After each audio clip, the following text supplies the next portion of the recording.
So the name of this app is My Study Life, and in terms of Bloom's taxonomy, it would fall under analyzing, where it's incorporating skills of organizing and structuring, possibly some integrating.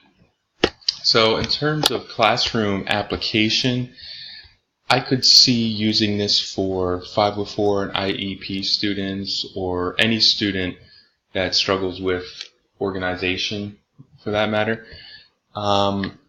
This would allow them to keep track of A days and B days and their day-to-day schedule, as well as assignment due dates and things of that nature.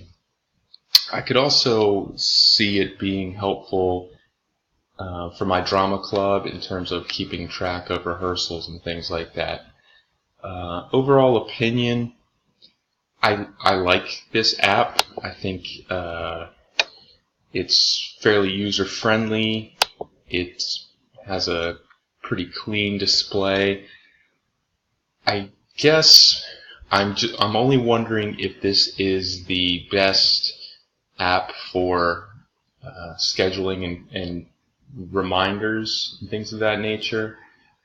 It does seem that once you put in the initial work of setting up your schedule and things like that, that it probably gets easier as you go along. But I guess I would say that I like this app, but I'm not sold completely.